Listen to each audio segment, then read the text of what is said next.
Apple is about to charge you $200 more for an iPhone, and based on everything we are seeing, most people are going to pay it. This is the iPhone 18 Pro Max. We have every confirmed spec, every credible leak, and details on one camera upgrade that might be the most significant change Apple has made to a phone camera in years. But buried deep in these technical specs is one specific number that explains exactly why Apple feels so confident raising the price. That single number completely changes the conversation around this phone. Let us break down what is actually confirmed, what is highly likely, and what is just noise. To understand why this price hike is happening, you have to look directly at the engine inside this device, the new A20 chip. Apple is officially moving to TSMC's 2-nanometer manufacturing process this year. The word nanometer gets thrown around so much in tech videos that it has almost lost its meaning. So here are the numbers that actually matter to you. The A20 is up to 15% faster than the A19, and it is up to 30% more power efficient. That efficiency number is massive because it connects directly to your daily battery life. What makes the A20 genuinely different from every single chip Apple has made before comes down to how it is built.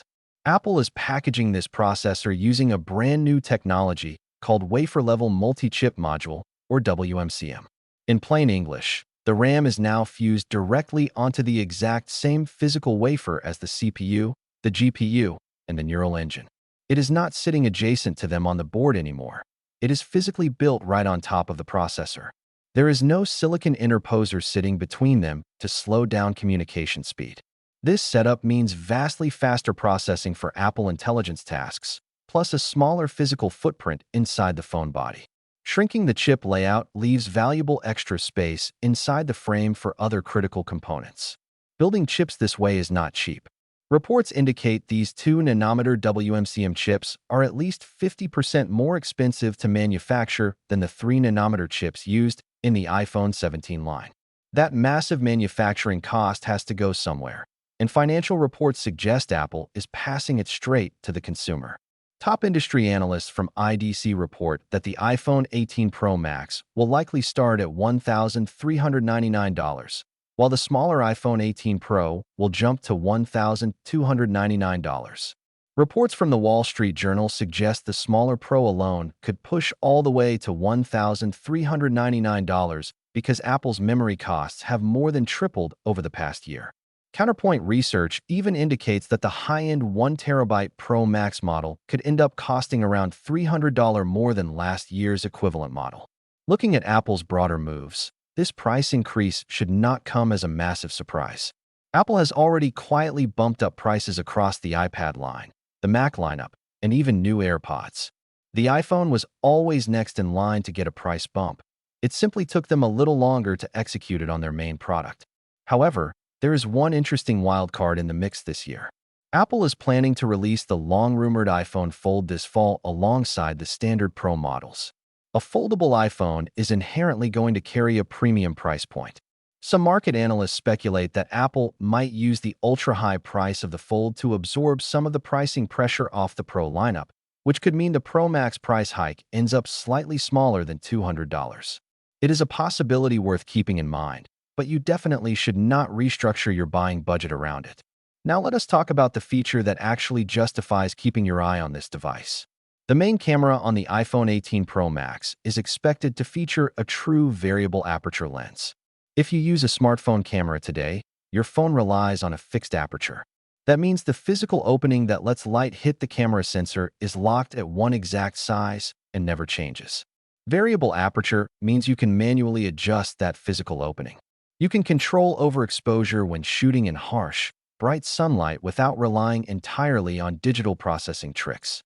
You gain real physical control over your depth of field just like a professional mirrorless camera, and you can dramatically improve low-light photo capture without forcing the phone to artificially jack up the ISO setting and introduce digital noise.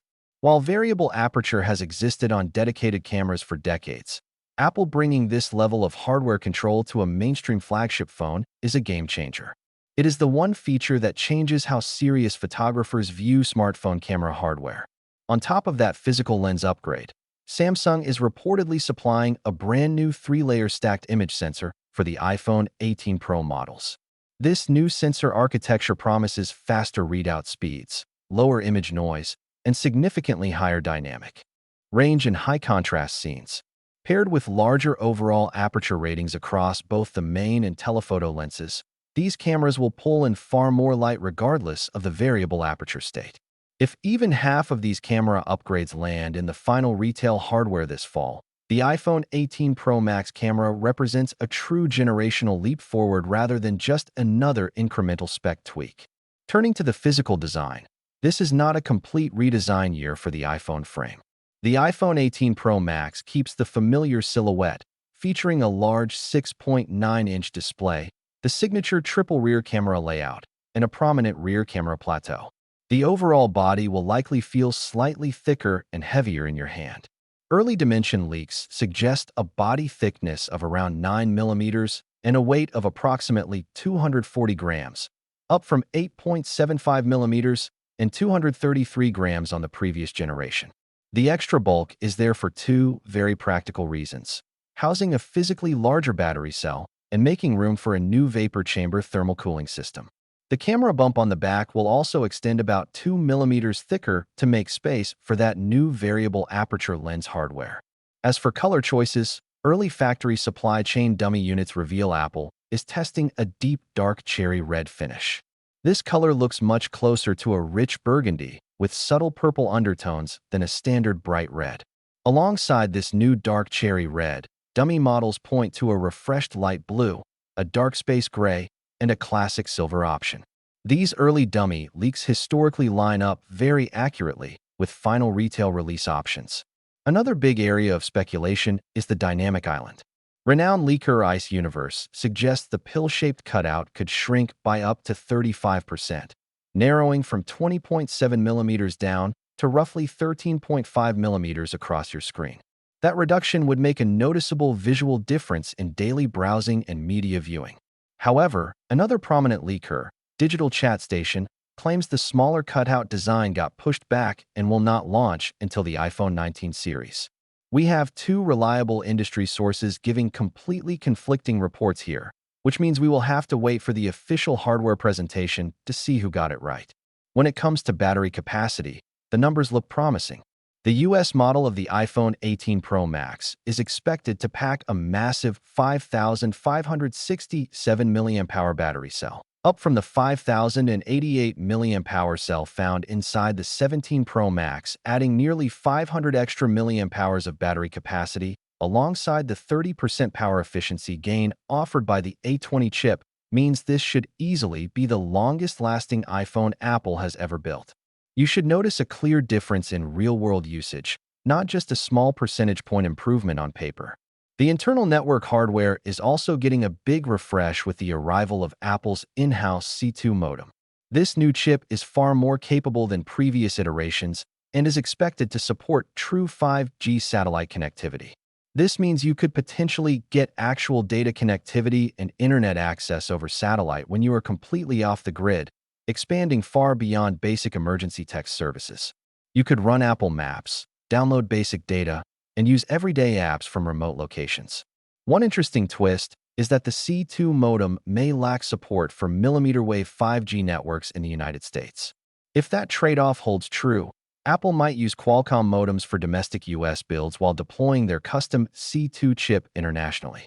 It is an interesting split for a company that has spent years working to own its entire cellular hardware stack.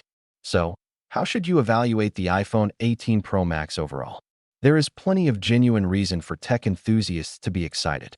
The A20 processor brings a real architectural leap, the long-lasting battery capacity sounds excellent, and that variable aperture camera could fundamentally shift mobile photo quality. But you also have every right to be cautious about the price. A starting price tag of $1,399 is a serious financial commitment, so your decision really depends on what device you currently carry. And if you enjoyed this deep dive, subscribe to the channel, share the video with your friends, and hit the bell icon so you never miss our upcoming tech breakdowns.